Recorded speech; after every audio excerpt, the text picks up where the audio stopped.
Magandang araw po, narito po ang pinakahuling ulat kaugnay ng kaguluhan sa Middle East na inihahandog ng Sakto Radyot V, Sakto Balita at Sakto Radyot Vcom. Bagaman malayo ang giyera ng Israel at Iran, hindi maiiwasan na maapektuhan ang Pilipinas at Timog Silangang Asya. 17 opisyal mula sa Pilipinas ang na-stranded sa Israel dahil sa pagsasara ng himpapawid. Ligtas sila at inililikas patungong Jordan sa tulong ng pamahalaang Israeli. Inihayag ng palasyo na makakauwi sila ng Pilipinas anumang araw. Hindi bababa sa 7 Pilipino ang nasugatan, isa ay kritikal ang kondisyon. Nag-aalok ang pamahalaan ng voluntaryong repatriation. Halos 100 Pilipino na ang nagpahayag ng kagustuhang umuwi.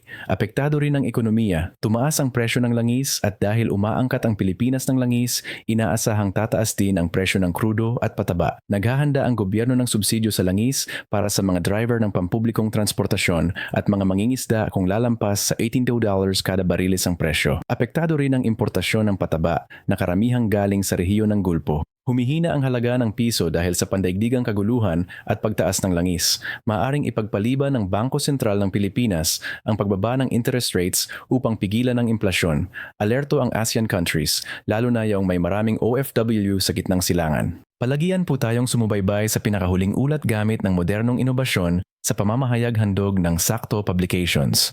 Huwag kaligtaan mag-like, mag-share, mag-comment o mag-subscribe.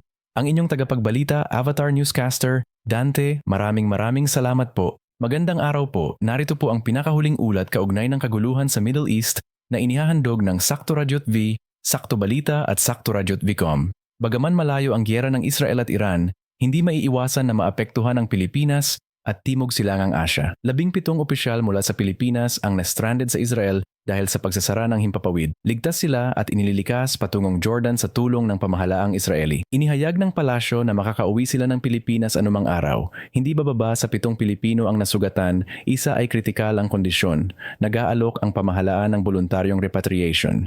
Halos 100 Pilipino na ang nagpahayag ng kagustuhang umuwi. Apektado rin ang ekonomiya. Tumaas ang presyo ng langis at dahil umaangkat ang Pilipinas ng langis, inaasahang tataas din ang presyo ng krudo at pataba. Naghahanda ang gobyerno ng subsidyo sa langis para sa mga driver ng pampublikong transportasyon at mga mangingisda kung lalampas sa $18 kada bariles ang presyo. Apektado rin ang importasyon ng pataba na karamihang galing sa rehiyon ng Gulpo. Humihina ang halaga ng piso dahil sa pandaigdigang kaguluhan at pagtaas ng langis. Maaring ipagpaliban ng Bangko Sentral ng Pilipinas ang pagbaba ng interest rates upang pigilan ang implasyon. Alerto ang ASEAN countries, lalo na yung may maraming OFW sa gitnang silangan. Palagian po tayong sumubaybay sa pinakahuling ulat gamit ng modernong inobasyon sa pamamahayag handog ng Sakto Publications.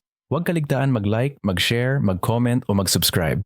Ang inyong tagapagbalita, Avatar Newscaster, Dante, maraming salamat po.